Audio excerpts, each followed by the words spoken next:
তো বন্ধুরা ফাঁকা জায়গায় চলে এসেছি আমরা। এবার দেখা যাক আমাদের এই হাতে তৈরি লাইটটার কেমন আউটপুট পাওয়া যায়। সম্ভবত জ্বালিয়ে দিচ্ছি, এই দেখো।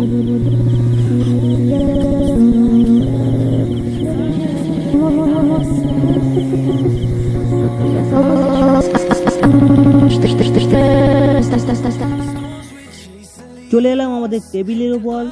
এখানে আমি কিছু জিনিস নিয়েছি যেগুলো তোমরা দেখে নাও। এখানে ব্যাটারিগুলো, তারগুলো তাড়াতাড়ি ছাড়িয়ে নেওয়া যাক। আজকে হতে চলেছে বাঘের বাচ্চা, ছোট্ট একটা বাঘের বাচ্চা তৈরি হবে। সত্যি বলতে গেলে এই লাইটটা খুবই গতিশীল হয়েছে। আমি যখন ভিডিও করছিলাম তখন দেখে তো অবাক, সেই জন্য তোমাদেরও দেখাতে চলে আসলাম বন্ধুরা। তো দেখতে থাকো, স্টেপ বাই স্টেপ আমি সব কিছু বলে দেবো। এই ব্যাটারি দুটো একসাথে লাগিয়ে দিচ্ছি, তার কারণ হলো যাতে লাইটটি দীর্ঘ সময় ধরে চলতে পারে।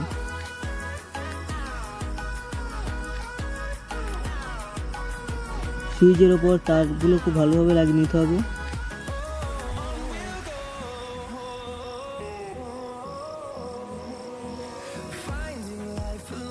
তো তারটা লাগিয়ে ফেলেছি। এখন দুটো ব্যাটারি সেলোটেপ দিয়ে আটকে দেওয়া হোক।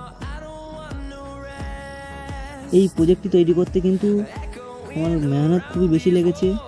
তো সেই জন্য যারা দেখছো আমার এই ভিডিওটা, একটি লাইক এবং একটি সাবস্ক্রাইব ছাড়া আর কিছু আশা করছি না। এর পরবর্তীতে আরও উন্নত মানের ভিডিও আসবে। এই ভিডিওটাই একটু অসুবিধা হতে পারে, কারণ আমি ফ্লিপকার্ট থেকে অর্ডার করে দিয়েছি F11 মাইক, যেটি ডুয়েল মাইক। এর পরবর্তী ভিডিও তোমরা ফেস ক্যাম ভিডিও পাবে, খুব ভালো ভিডিও হবে। এই ভিডিওটা একটু এইভাবে দেখতে থাকো। এতে সার্কিট ডায়াগ্রাম দিয়েছি, কোনো অসুবিধার কারণ নেই। বুঝতে না পারলে আমি সার্কিট ডায়াগ্রামের মাধ্যমে বুঝিয়ে দেবো। তো ছটাপট কাজটা শেষ করছি, তাহলে কথা হচ্ছে একটু পরে, দেখতে থাকো।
দেখতেই পাচ্ছ আমাদের এই লাইটটা কিন্তু খুব ভালোভাবে কাজ করছে। এবার এখানে লাগানো হবে একটি টাইপ সি চার্জিং পোর্ট, আর কিছুই বাকি নেই। খুবই সহজভাবে বানিয়েছি যাতে তোমরাও বাড়িতে তৈরি করতে পারো এইগুলো। টাইপ সিটা লাগিয়ে দিয়েছি, এটার ভিডিও একটু পরে পাবে। কারণ এটা টাইপ সি লাগাতে একটু বেশি মেহনত হয়েছে।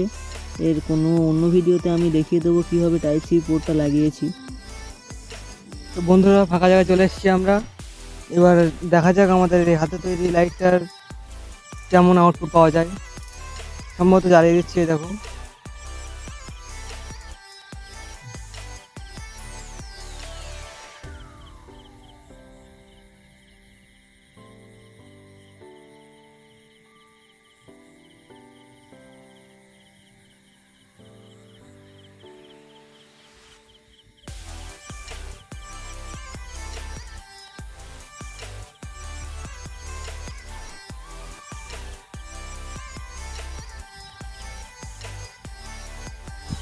যদিও তোমরা আন্দাজ করতেই পারছো